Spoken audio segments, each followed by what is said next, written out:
Saint Martin. এটা সেই জায়গা যেখানে জীবনে একবার হলেও যেতে চাই প্রতিটা সমুদ্রপ্রেমী।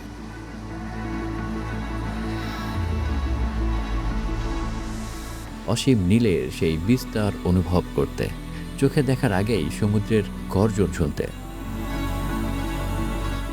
আমি এখনো প্রো ট্রাভেলার হইতে পারিনি, কিন্তু সমুদ্র সবসময় ছিল আমার একমাত্র আশ্রয়। এটা এমন জায়গা যেখানে আমি নিঃশব্দে নিজেকে নতুন করে খুঁজে পাই। আর সত্যি বলতে, যেদিন কক্সবাজার এসে প্রথম সমুদ্রের শব্দ শুনেছিলাম, আমি বুঝে গিয়েছিলাম আমি তো সবসময়ই এখানে আসতে চেয়েছিলাম। কিন্তু এবার আমার লক্ষ্যটা ছিল আরও গভীর। এই বছর আমি চেয়েছিলাম সমুদ্র পাড়ি দিয়ে পৌঁছে যেতে আমার ড্রিম ডেস্টিনেশন সেন্ট মার্টিনে। তবে আমার মনে কিছু প্রশ্ন বারবারই ঘুরছিল। 6 ঘন্টার এই জাহাজ ভ্রমণ কিভাবে এতটা নেশার মতো লাগতে পারে? আর কেবল ঢেউয়ের দিকে তাকিয়ে থাকাই কেন এক অদ্ভুত থেরাপির মতো লাগে? আমার এই ভ্রমণে আমি খুঁজছিলাম এইসব উত্তরই, এই সমুদ্রের কাছে, এই দ্বীপের কাছে, আর হয়তো নিজের কাছেও। সো ইয়া, ফাইনালি এই বছর আমার সুযোগ হয়েছিল আমার স্বপ্নের গন্তব্য সেন্ট মার্টিন ভ্রমণের। রাত যখন ঠিক 12টা বাজে, কক্সবাজার এক্সপ্রেস ট্রেনটা 7 নম্বর প্ল্যাটফর্ম থেকে ছাড়ার প্রস্তুতি নিল, আর আমিও ট্রেনের দিকেই এগোতে থাকলাম।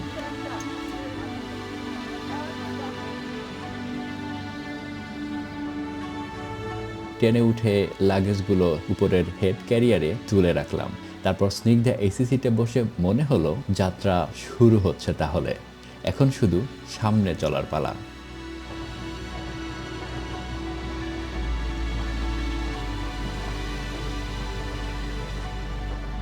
ট্রেন যখন চট্টগ্রামে থামলো, ঘড়িতে তখন ঠিক ভোর 5টা বাজে।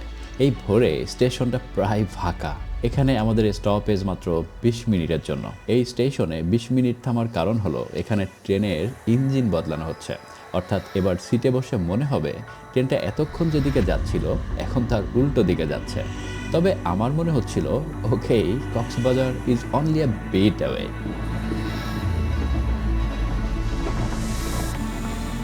আমি যখন কক্সবাজার স্টেশনে নামলাম তখন সকাল 9টা বাজে। সূর্য উঠে যাওয়ায় স্টেশনটার চারপাশটা বেশ কোলাহলপূর্ণ। ট্রেন থেকে নেমে স্টেশন থেকে সোজা বেরিয়ে এলাম। এই স্টেশনটা দেখতে বেশ সুন্দর, একটা আধুনিক স্কাল্পচারাল ফিল দেয়।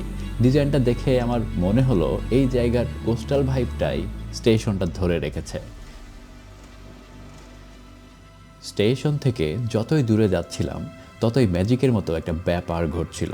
আমি যখন ডলফিন মোড়ের কাছাকাছি আসলাম, খুব দূর থেকেই সমুদ্রের শব্দ শুনতে পাচ্ছিলাম। আর এই শব্দটা মানে আমি সমুদ্রের একেবারে কাছে চলে আসছি। কিন্তু এবার আমার গোল শুধু সমুদ্র দেখা না, আমার গোল সমুদ্র পেরিয়ে পৌঁছে যাওয়া স্বপ্নের সেই সেন্ট মার্টিন দ্বীপে।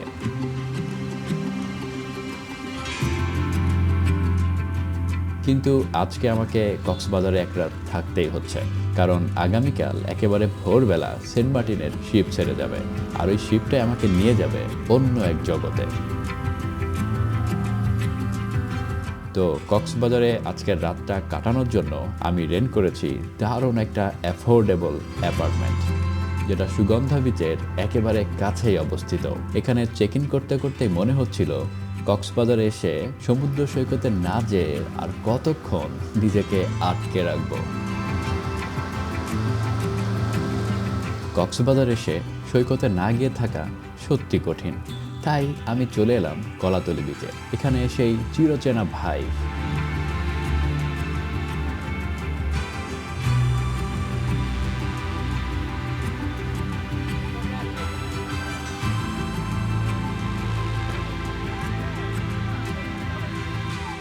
যদিও আমরা সেন্ট মার্টিনে যাব, কক্সবাজার আসার পরে এটা আসলে নিবারণ করা খুবই টাফ যে আমি সমুদ্রে নামবো না। এই আনন্দটা যে কেমন এটা বুঝতে হলে আপনাকে কক্সবাজারই আসতে হবে এবং এই সমুদ্রে পা ভিজাতে হবে। কক্সবাজার আমার কাছে সবসময় খুবই স্পেশাল। ব্যস্ত জীবনে আমি অনেক সময় খেয়ালই করি না কখন ভোর হলো কিংবা সন্ধ্যা নামলো। মানে এগুলো হবে, এটাই তো স্বাভাবিক। কিন্তু কক্সবাজারে সূর্যোদয়, সূর্যাস্ত, এসব সময় যেন স্পেশাল হয়ে যায়। আমি পানির ভেতর যখন হাঁটাহাঁটি করি আর সূর্যের দিকে তাকিয়ে থাকি, মনে হয় as the sun sinks it carries away my stress, my tension, my tiredness, everything. কিন্তু আগামীকাল ঘটবে এক অন্য রকম কিছু। এই সূর্যকে আমি উদিত হতে দেখব সমুদ্রে ভাসতে ভাসতে, শিপের ফ্রন্ট ডেকে দাঁড়িয়ে। তো আজকে বিকেল পর্যন্ত কক্সবাজারে আমাদের সময়টা বেশ ভালোই যাচ্ছে, যেহেতু আমরা বিচে চলে আসছি। বাট যেটা নিয়ে খুবই অরিড সেটা হলো আমাদের কালকে অ্যাকচুয়ালি সকাল 6টায় অর্থাৎ ভোর 6টায় শিপ ছেড়ে যাবে। এই শিপটা আদৌ 6টায় ছাড়বে নাকি আগে পরে হবে আমরা মেসেজের মাধ্যমে জানতে পারবো। তো আমরা ওয়েট করতেছি 6টায় যদি আমরা জার্নিটা স্টার্ট করতে পারি that will be really good for us, but I don't know যে টাইমটা চেঞ্জ হবে কিনা। যদি চেঞ্জ হয় that will B A problem for us. একেবারে ভোর 5টার সময় আমি রওনা করে দিলাম নুনিয়াছড়া ঘাটের দিকে। 15 মিনিট পর পৌঁছে দেখি এখানে ভয়ঙ্কর ভিড় আর লম্বা লাইন। এখানে প্রথমেই যেটা মনে হলো, ঠিকঠাক উঠতে পারবো তো? টিকিট চেকিং শেষ করে বে ক্রুজার 1-এ উঠতে আমাকে 2টা শিপ ক্রস করতে হলো। এখানকার নিয়ম এমনই। ভেতরে ঢুকেই বুঝলাম আজকের অ্যাডভেঞ্চারটা ভালোই হতে যাচ্ছে। এই শিপে 2 ক্যাটাগরির সিট থাকে। আমার সিট লোয়ার ডেকে, যেখানে সিটের সংখ্যা তুলনামূলক বেশি এবং একটু কনজাস্টেডও। কিন্তু আপার ডেকে একটু ভালো কোয়ালিটির সিট রয়েছে। ওখানে বসতে হলে অবশ্য এক্সট্রা টাকা খরচ করা লাগবে। সো ক্যান্টিন থেকে এক কাপ কফি নিলাম। কফিটা আসলে মেশিনের কফি যেরকম হয় সেরকমই, অত্যাধিক চিনি। এটা আসলে খাওয়াটা, এটাই আমাদের the only option we have. বে ক্রুজ 1 শিপটা কিন্তু ছোট, বাট এটা ফাস্টার যায়।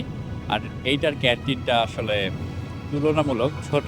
সো কিছু খাবার যদি আপনার ব্যাগে থাকে বেটার। কেবল 1 ঘন্টা পার হয়েছে, মোটামুটি 6 ঘন্টারও বেশি সময় লাগার কথা।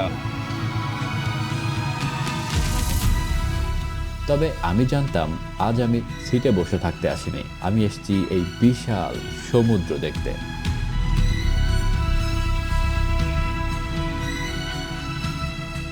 বে ক্রুজার 1 শিপটা সময় মতোই ছাড়লো। আমি নিজেকে লোয়ার ডেকে আর আটকে রাখতে পারলাম না, উঠে গেলাম আপার ডেকে। দিনটা শুরুর সাথে সাথেই আমাদের যাত্রাও শুরু হলো। সামনে অন্তত দীর্ঘ 6 ঘন্টা সমুদ্রের বুক চিরে এগোতে থাকবো।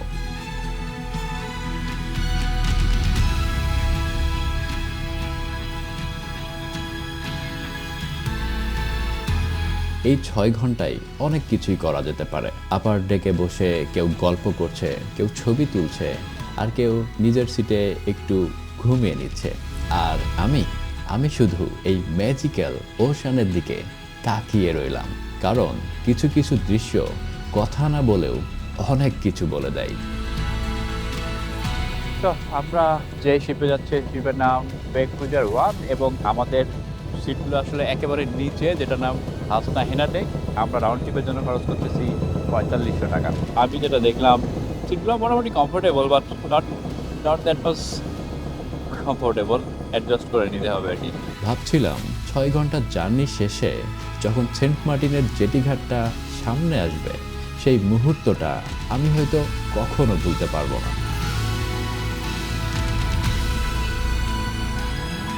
সেন্ট মার্টিন জেটি ঘাটে নামার সময় বুঝলাম উঠার মতোই ঝামেলা এখানে। কিন্তু তারপর একটা ব্যাপার সব বদলে দিল। এই জায়গা সেন্ট মার্টিন, এই বাতাস, এই আলো, এই নীল, সবকিছু দেখে মনে হলো আমি ঠিক এই জায়গাতেই আসতে চেয়েছিলাম। আর তারপর সেন্ট মার্টিনের স্পেশাল ডাবের দেখা পেলাম। আমি ঠিক 10 বছর আগে প্রথমবার এখানে এসে ডাবের পানি খেয়েছিলাম, আজ আবারও খাচ্ছি। যেহেতু কচি ডাব, এটা আসলে মিষ্টি না, এটাই স্বাভাবিক। বাট কাকার উপরে বিশ্বাস করে খেলাম সেন্ট মার্টিনের ডাব। আই গেস কাকার কাছ থেকে আমি 10 বছর আগেও ডাব খেয়েছিলাম। জেটিঘাট থেকে নেমে আমরা সামনে আগাচ্ছিলাম অটো ঠিক করব রিসোর্টে যাওয়ার জন্য। দেখলাম অনেক মাছ সাজায় রাখা হয়েছে এখানে, এগুলো দেখে মনে হচ্ছে অর্ডার করে ফেলি। তো আমরা জেটিঘাট থেকে নামার পরে এখানে একটা অটো ঠিক করলাম এবং অটোটা আমাদের 2বার নিয়ে যাবে। আমাদের রিসোর্ট এখান থেকে actually like 10 minutes of walking distance, but আমাদের সাথে যেহেতু অনেক লাগেজ আছে আমরা অটো মিটালাম এবং আমরা যাচ্ছি উত্তর বিচে, যেখানে আমাদের resort eco divine resort.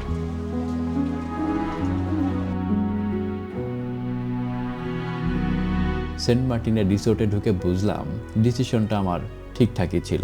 Eco divine resort north বিচের কাছে অবস্থিত।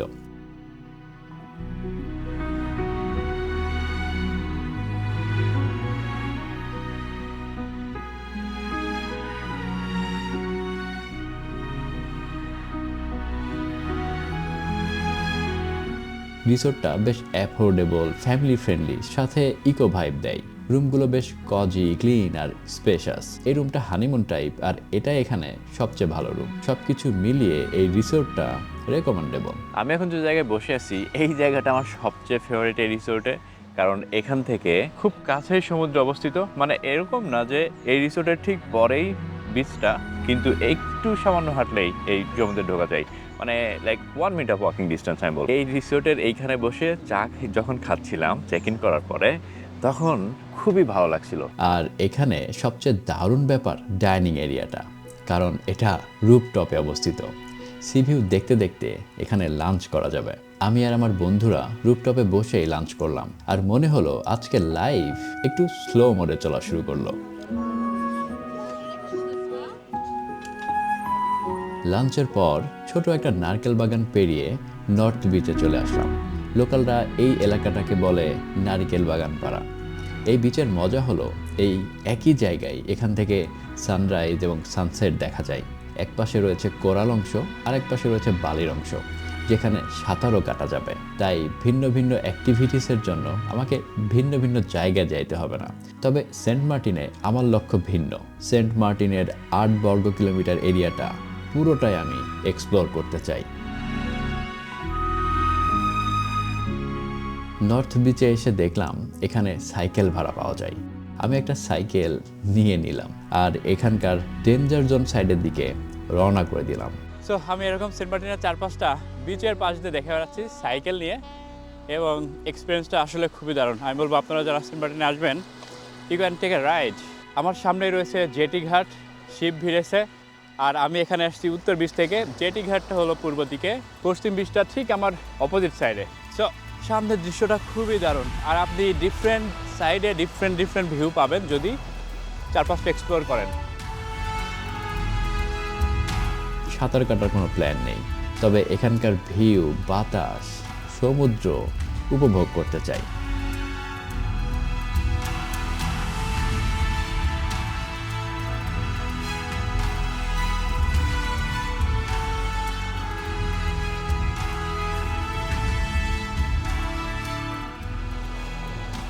আজকে রৌদ্রোজ্জ্বল দিন হওয়ায় বেশ গরম লাগছিল।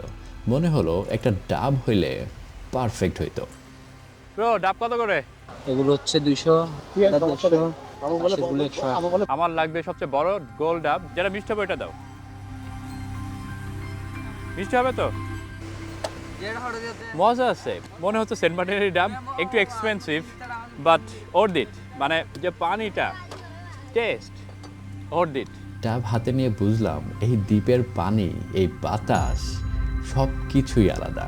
মনকে সব কিছু একটা প্রশান্তিতে ভরিয়ে দিচ্ছে। সো সেন্ট মার্টিনে আমি সাইকেল নিয়ে এরকম ঘুরতে ঘুরতে আমার রিসোর্টের কাছে চলে আসছি। ডাব খেয়ে ফিরে এলাম নারিকেল বাগান এলাকার দিকে। এখানে বসে আমি শুধু সি ভিউ দেখলাম। বিচ এরিয়ায় কেউ নিজের মতো করে হাঁটাহাঁটি করছে, কেউ খেলছে, আবার কেউ ছবি তোলায় ব্যস্ত। But I kept wandering, why does this blue water pull me so strongly? How does this sea quiet my relentless mind so effortlessly? আজকের দিন একেবারে ভোরবেলা প্রায় 5টার সময় আমি রওনা করে দিলাম সেন্ট মার্টিনের দক্ষিণ পাড়ার দিকে। কালকে সূর্যাস্ত দেখছি, আজকে আমাদের টার্গেট হলো সূর্যোদয় দেখা, এবং এই জন্য ভোর 4:30 পরপরই বের হয়ে পড়ছি। বেশ কিছু দারুণ জায়গায় নিয়ে যাবো আজকে ইনশাল্লাহ, আল্লাহ যদি চান ঠিকঠাকভাবে আমাদের নিয়ে যান। রাস্তাটা খুবই খারাপ, কিন্তু আমি থামলাম না, কারণ আমি জানতাম up ahead there's a chance to witness an unbelievably beautiful sunrise. আমরা যেখান থেকে বাইকে নামলাম, বিচ এরিয়ায় ঢুকলাম, এটা হচ্ছে অলবুনিয়া। ফার্স্টেরটা নিঝুম দ্বীপ, মাঝখানেরটাকে বলে সেরা দ্বীপ অ্যাকচুয়ালি, আর একদম লাস্টেরটা হচ্ছে প্রবাল দ্বীপ। সো প্রবাল দ্বীপ, সেরা দ্বীপ, নিঝুম দ্বীপ, আমি এই রাস্তার একেবারে মাথায় চলে যাব, যে সূর্যোদয়টা দেখার চেষ্টা করব। আমরা অলরেডি দেখতেছি সূর্য উঠতেছে, মানে নিঝুম দ্বীপের একেবারে বাম সাইড দিয়ে সূর্য উঠতেছে, যেটা কিছুটা আবছা বোঝা যাচ্ছে। মাশাআল্লাহ, একেবারে লালচে বর্ণ ধারণ করছে।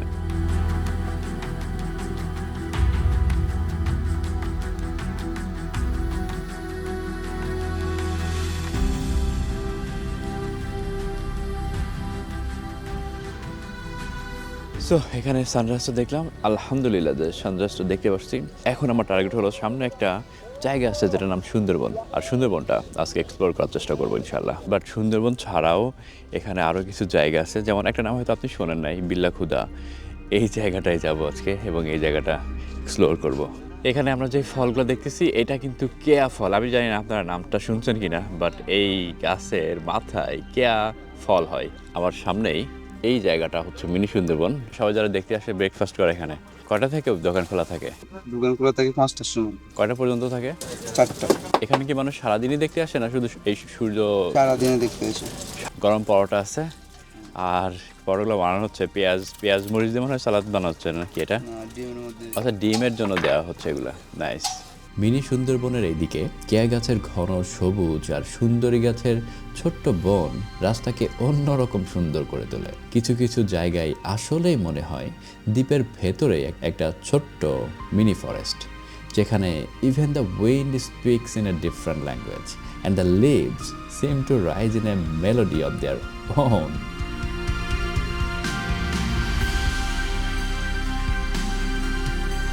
এই গাছগুলো দেখতেছি না, এই গাছগুলোর নাম জানার জন্য আমি আসলে এগুলো আমরা মানে আসলে রা গাছ বলি, কিন্তু সুন্দরী গাছ নাম দিছে আর কি। সুন্দরী গাছ। এই সুন্দরী গাছের নাম ধরে কি মিনি সুন্দরবন নামকরণ করা হয়েছে? জি জি জি জি। আচ্ছা, লোকাল ভাষায় কি বলেন? এটা আমরা রা গাছ বলি আর কি। রাহা গাছ, জি জি একটু ডিফারেন্ট নেম।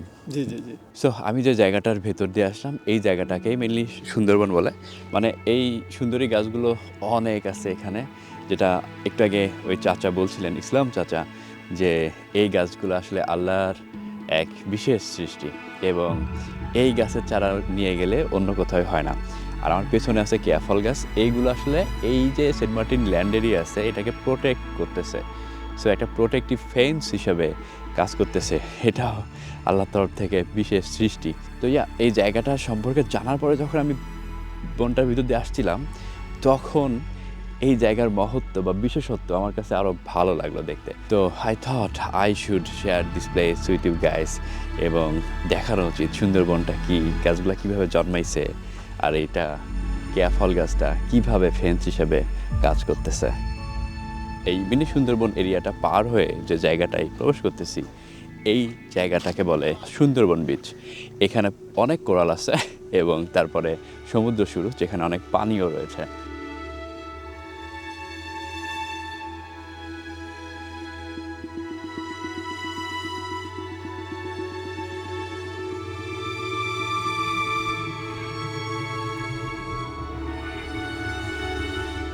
ভাই ভাই, মানে সেন্ট মার্টিন আসা আজকে আমার একেবারে সার্থক মনে হচ্ছে। মাশাআল্লাহ, মানে পানি যে কি স্বচ্ছ, এখানে পানি আছে কিন্তু পানির নিচে যে এই কোরালগুলো আছে সবই দেখা যাচ্ছে। মাশাআল্লাহ, এত সুন্দর আল্লাহর সৃষ্টি। আমি বারবার সেন্ট মার্টিন এসে বলছি, সেম কথাটা আমাকে আবার বলতে হবে। If you want to feel it, you must come here.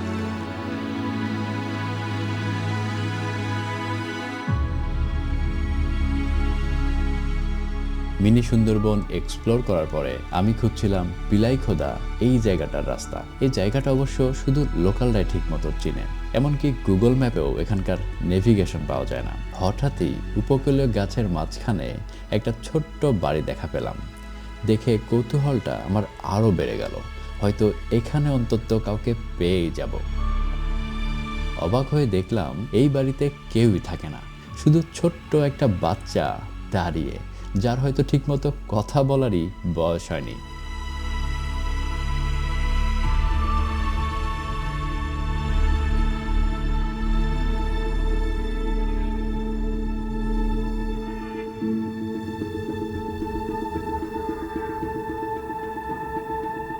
তারপর ভাগ্য ভালো একটা অল্প বয়সী ছেলে এই একই রুট ধরে হেঁটে যাচ্ছিল। আমি বিল্লা খুদা নামে একটা জায়গায় যেতে যাচ্ছি। এটার নাম কি বিল্লা খুদা না বিলাই খুদা? বিলাই খুদা। আচ্ছা, বিলাই খুদা আমি যাব। তুমি কি আমাকে দেখাতে পারো কোন দিকে এটা? নিয়ে যাবা? Nice, thank you Rafi. চলো যাই।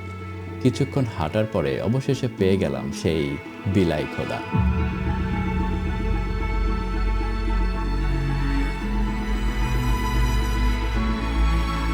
সেন্ট মার্টিনের দক্ষিণ অংশের এই জায়গাটাতে এসে আরও শান্ত, আরও এবং আরও একটু নির্জন অনুভূতি পেলাম। চারপাশটা যেন সৌন্দর্যে মুড়িয়ে রাখা। এখানে দাঁড়ালে বোঝা যায় life on the island is so deeply tied to the nature. The waves, the wind, and even time, everything moves by its own rules. So I stayed silent for a while, just listening to the quietness of this place.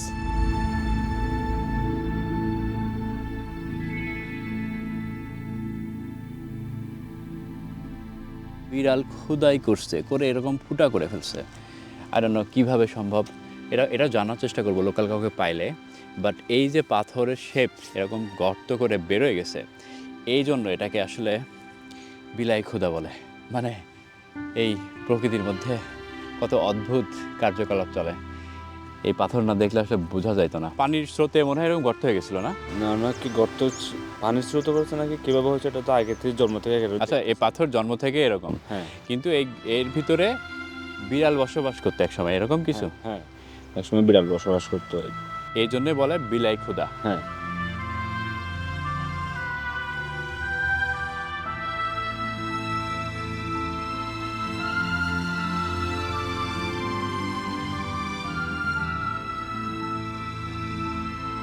এখন ফিরে যাচ্ছি অন্য রাস্তা দিয়ে, যেহেতু এক রাস্তা দিয়ে আসছি, নতুন রাস্তায় নতুনভাবে এক্সপ্লোর করবো এর জন্য।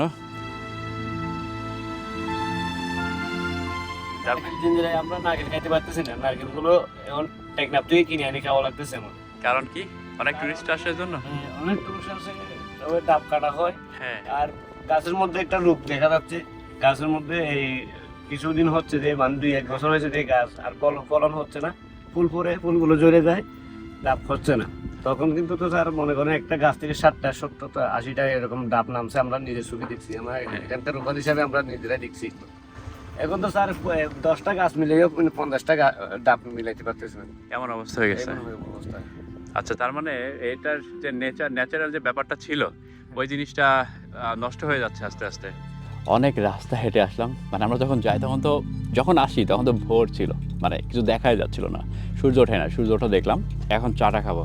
তো এসে সেরাদ্বীপ এসে জানলাম যে সেরাদ্বীপে যাওয়া নিষেধ। কোস্টগার্ড এসে দাঁড়াইছিল, কাউকে যেতে দিবে না, বিকজ বেশ কিছু টুরিস্ট ওখানে গেছে এবং এমন কিছু কাজ করছে যেগুলো আনএক্সপেক্টেড। এখন সবার জন্য যাওয়া নিষেধ। ভাই, হাত জোর করে বলতেছি যে এটা নিষেধ, সেটা নিষেধই, ডোন্ট ডু দিস। তো সবার জন্য মানে সমস্যা ক্রিয়েট হয়ে গেছে। তো অনেক দূর হাঁটতে হাঁটতে গেছি, যেরকমটা আপনারা দেখলেন। সবচেয়ে বড় কথা, এই রোদের মধ্যে আবার হাঁটতে হাঁটতে আসছি, খুব টায়ার্ড। মোহাম্মদ আমিনের কাছে একটা চা বানাতে বললাম, চাটা খাবো, খেয়ে রওনা করবো। সূর্যাস্তের একেবারে কাছাকাছি সময় আছি, আর আমরা এখন যাচ্ছি সূর্যাস্ত দেখতে। আমি জানি না পৌঁছাতে পারবো কিনা, যদি পৌঁছাতে পারি তাহলে দেখবো, তা না হলে সূর্যাস্তের পরে কেমন দেখায় সেটা দেখাবো। এইখানে আসলে আমরা সূর্যাস্ত দেখতে আসতে চেয়েছিলাম এবং আলহামদুলিল্লাহ যে সূর্যটা এখনও ডুবে নাই। তো আমরা সূর্যাস্তটা একটু এনজয় করবো, বাট তার আগে এই জায়গাটার এনভায়রনমেন্টটা একটু এক্সপ্লোর করবো। সো এই গোল্ডেন আওয়ারের দারুণ ব্যাপার হলো চারপাশে একটা লালচে আভা তৈরি হয় এবং এই আভাটা আসলে ডিভাইন, খুবই ভালো লাগে। কেন এই কথা বলতেছি? সূর্যাস্ত এটা শুধু দিনের শেষ না, এটা যেন মন থেকে অতিরিক্ত শব্দগুলোকে নামিয়ে রাখার মুহূর্ত। এই সমুদ্রের সামনে দাঁড়িয়ে অনুধাবন হলো কিছু সুন্দর জিনিসের কাছে যাওয়া লাগে না, দূরে দাঁড়িয়েও অনুভব করা যায়। আজ সূর্যটা যখন ডুবছে, মনে হচ্ছে the sun is taking my tiredness with it and leaving behind only peace. It's like I am trading tension for calm. সূর্যাস্তের পর আমি চলে এলাম বিচ মার্কেটে। এখানকার ভাইব কক্সবাজারের সুগন্ধা বিচ মার্কেটের মতোই মনে হলো। ছোট ছোট দোকান, ক্রেতা বিক্রেতা, লোকজনের হাঁটাহাঁটি। এই ছোট্ট দ্বীপের রাতটা এইখানে একটু বেশি জীবন্ত। ভাই চা আছে আদা দিয়ে হবে?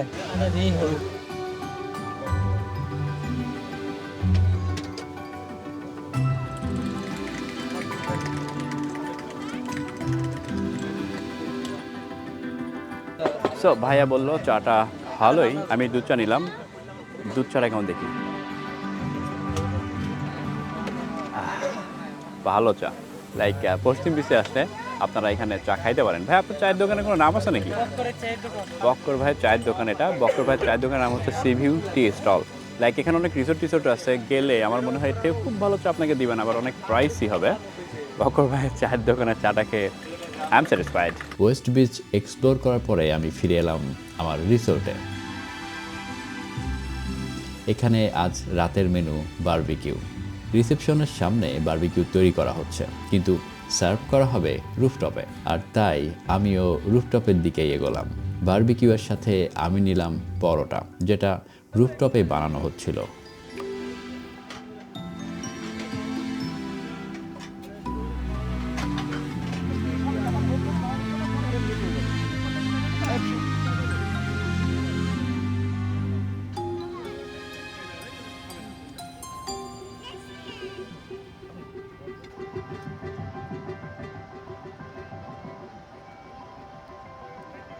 আমাদের রিসোর্ট থেকে বের হলাম এবং আজকে সেন্ট মার্টিন বিচে মানে এখানকার পানিতে প্রথম গোসল করব। বাট গোসল করার আগে আমরা এখানে দেখছি গোলা বিক্রি করতেছে।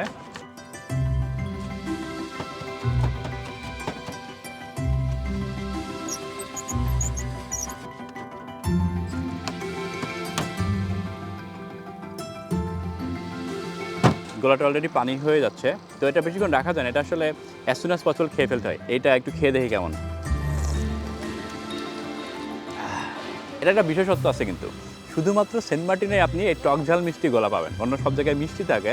This is Y I decided to have this গোলা, এবং আমার কাছে তো ভালোই লাগতেছে। লিমা হাসতেছে কারণ লিমা বলতেছে এটা মনে হচ্ছে আচার, আচার খাচ্ছি। ঠান্ডা আচার। ঠান্ডা আচার। তো আমরা এখান থেকে এখন চলে যাব বিচে। একটু আগায় যাব, আমাদের পেছন দিকে চলে যাব, ওখানে পানি আরও সুন্দর। এখানেও পানি আছে, বাট এখানে আমাদের সামনে কোরাল আছে, পাশে গোসল করা যায়। এইখানে আমরা কালকে নামছিলাম, বাট আমরা যখন এক্সপ্লোর করি দেন উই ডিসাইডেড যে আমরা পেছনে যাব এবং ওখানে গোসল করব। নর্থ গ্রেভিয়ার্ড পেরিয়ে সামনের দিকে আগাইতে থাকলে পুলিশদের একটা রিসোর্ট পাওয়া যায়। এই রিসোর্টের সামনে একটা দারুণ বিচ রয়েছে। এই বিচটা এতটাই সুন্দর লাগলো, আমরা সিদ্ধান্ত নিলাম এখানেই আজকে আমরা গোসল করব। আমরা সবাই এই সমুদ্রের পানিতে নামার পরে মনে হইল আমরা একেবারে ছোটবেলায় চলে আসছি। শুরু হলো হাসি, মজা আর লাফালাফি। আর অন্যদিকে বাচ্চারা বালিতে তাদের নিজেদের খেলায় মগ্ন ছিল, একদমই তাদের মতো করে। আমি সিফাতে জিজ্ঞেস করতে যাচ্ছিলাম যে হোয়াট মেক্স ডিফারেন্স মানে কক্সবাজার আর সেন্ট মার্টিনের মধ্যে। শাওন বলতেছে এখানে পা দেখা যাচ্ছে, মানে পানি এত ক্লিয়ার যে এখানে পাও দেখা যায়। আমি যেটা বলতে চাচ্ছিলাম যে 2016 সালে আমি যখন এখানে আসছিলাম তখন পানি আরও ক্লিয়ার ছিল, টু বি অনেস্ট। দারুণ একটা ব্যাপার হচ্ছে আমরা এখানে জেলিফিশ দেখে ফেলছি। নাইস, মাশাআল্লাহ। আমাদের দেশে এই সেন্ট মার্টিনটাকে একটা সোনায় পরিণত করা যায়, অ্যাজ পার মাই অপিনিয়ন, যতদূর আমি দেখছি। বিকজ এই জায়গাটা এত এক্সক্লুসিভ, আমি জানি না মানে এটা নিয়ে কোনো উদ্যোগ নেয় কেন। এইটা নিয়ে আরও উদ্যোগ নেওয়া উচিত, এবং এইটাকে যদি প্রপারলি ইউটিলাইজ করা যায়, আই বিলিভ এখানে পর্যটকরা দেশ বিদেশ থেকে আসবেই। কখনো কখনো ভাবি কিছু জায়গায় আমরা সব সময় যেতে পারি না, এটাই হয়তো জায়গাটাকে আরও মূল্যবান করে তোলে। এই নীল পানি, স্কাইলাইন, পানির উপরে ভাসমান জাহাজ, ছোট ছোট নৌকা, সব কিছু দেখে মনে হয় এটা শুধু একটা ট্যুর না, এটা একটা সুযোগ। Actually, a blessing for a limited time, and I'm simply grateful that I got to be here in this moment.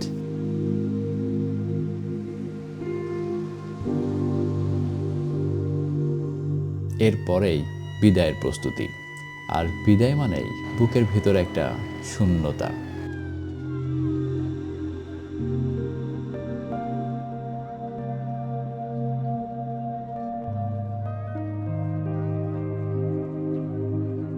Karnaphuli এবং বারোয়ালিয়া দুইটা শিপ আগে ছেড়ে যাবে, আই থিঙ্ক তারপরে আমাদের শিপ ছাড়বে।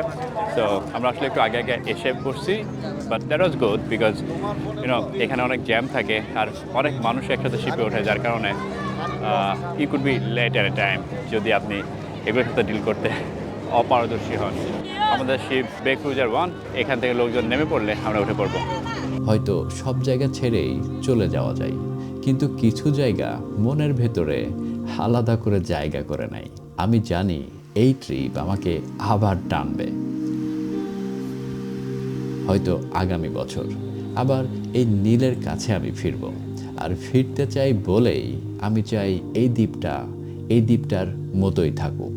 এর জন্য আসলে বেশি কিছু করা লাগে না, একটু নিয়ম মেনে চলা, পরিষ্কার পরিচ্ছন্ন রাখা আর প্রকৃতিকে সম্মান করা, সব কিছু মিলিয়েই টিকে থাকবে সেন্ট মার্টিনের আসল সৌন্দর্য। আর আমাদের জন্য হাতের নাগালেই থাকবে একটা ড্রিম ডেস্টিনেশন, যেখানে আমরা চাইলেই যেতে পারবো। আজকের ব্লগটা এই পর্যন্তই। এই ব্লগটা কেমন লাগলো কমেন্ট করে জানাতে পারেন, আর আমার চ্যানেলটা সাবস্ক্রাইব করে না থাকলে সাবস্ক্রাইব করে ফেলতে পারেন। দেখা হচ্ছে কক্সবাজারের এমন জায়গা থেকে যেখানে আমি আগে কখনো যাইনি।